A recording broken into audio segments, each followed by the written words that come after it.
Halo, selamat datang di podcast Seberapa Berkualitas Data Kesehatan di DKI Jakarta. Kami dari Angkatan 49 Kelompok 1A. Salam kenal, saya Fen Muslim Aditya. Saya Fitri Anggreni. Saya Akmal Suni. Saya Fahmi Hikmatullah. Dan saya Ilyas Maulana Abdullah. Baik, hari ini kita akan membahas bagaimana kualitas data kesehatan di DKI Jakarta melalui portal Pusdatin Dinas Kesehatan DKI Jakarta. Isu yang sangat berdampak pada masyarakat saat ini adalah rendahnya kualitas dan konsistensi data kesehatan pada laman Pusdati Dinas Kesehatan DKI Jakarta. Baik, yuk kita langsung masuk topik ya. Sebenarnya, seberapa penting sih kualitas data kesehatan itu dalam pemerintahan, Kak Fitri?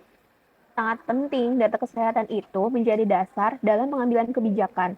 Misalnya untuk menentukan program penanggulangan penyakit, perencanaan layanan kesehatan, hingga evaluasi program. Kalau datanya tidak akurat atau tidak konsisten, maka kebijakan yang diambil juga bisa kurang tepat sasaran. Berarti, kalau kualitas data rendah, dampaknya bisa sangat besar ya. Betul sekali Mas Fian. Misalnya ada perbedaan data antara puskesmas dan rumah sakit atau data yang tidak diperbarui secara berkala. Itu bisa menyebabkan keterlambatan penanganan masalah kesehatan, bahkan bisa mempengaruhi keputusan strategis pemerintah. Nah, kira-kira apa penyebab utama dari rendahnya kualitas dan konsistensi data ini sih? Ada beberapa faktor. Yang pertama, data berasal dari banyak sumber dengan sistem yang berbeda-beda. Yang kedua, belum adanya standar prosedur yang jelas dalam penginputan data. Yang ketiga, keterbatasan SDM dalam mengelola data. Dan yang terakhir, integrasi sistem yang belum optimal. Wah, menarik nih. Kalau kita kaitkan dengan manajemen ASN, bagaimana teman-teman melihat permasalahan ini sih? Dalam manajemen ASN, aparatur sipil negara dituntut untuk profesional dan kompeten di bidangnya. Nah, dalam konteks ini, ASN harus memiliki kemampuan dalam mengolah data, mulai dari pengumpulan, pengolahan, hingga pelaporan. Tapi realitanya, banyak pengolah data yang belum punya latar belakang literasi digital yang kuat. Ketika kualitas data masih rendah, itu menunjukkan bahwa kompetensi ASN dalam bidang data masih perlu ditingkatkan. Jadi bukan hanya masalah sistem ya, tapi terkait dengan kemampuan SDM-nya juga. Betul Mas, sistem bisa saja sudah ada, tapi kalau tidak didukung oleh SDM yang kompeten, hasilnya tidak akan maksimal.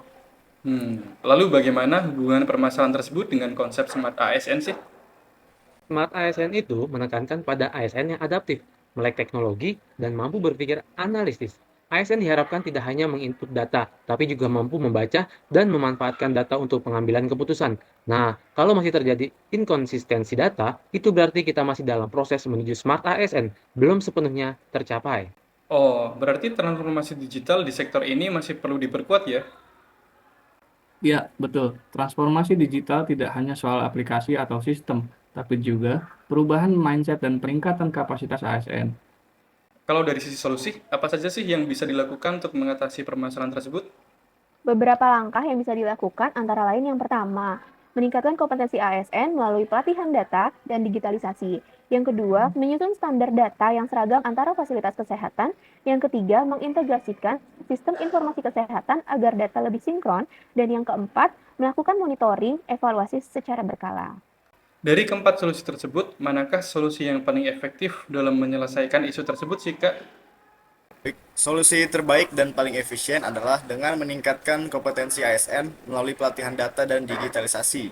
Pelatihan ini bertujuan untuk meningkatkan kemampuan ASN dalam melakukan input, pengolahan, analisis, serta pemanfaatan data secara efektif, sehingga data yang dihasilkan menjadi lebih akurat, konsisten, dan mendukung pengambilan keputusan berbasis data. Wah, benar juga ya. Apalagi saat ini DKI Jakarta juga mempunyai target menjadi top 20 Global City ya, Kak? Ya, betul banget. Dengan dilakukannya kegiatan pelatihan, pengelolaan data, dan digitalisasi, kita dapat meningkatkan trust and global credibility demi menuju Jakarta Top 20 Global City. Baik, terima kasih atas insight yang sangat bermanfaat hari ini. Sebagai penutup, dapat kita simpulkan bahwasannya kualitas data dan konsistensi data kesehatan sangat penting dalam mendukung kebijakan yang tepat.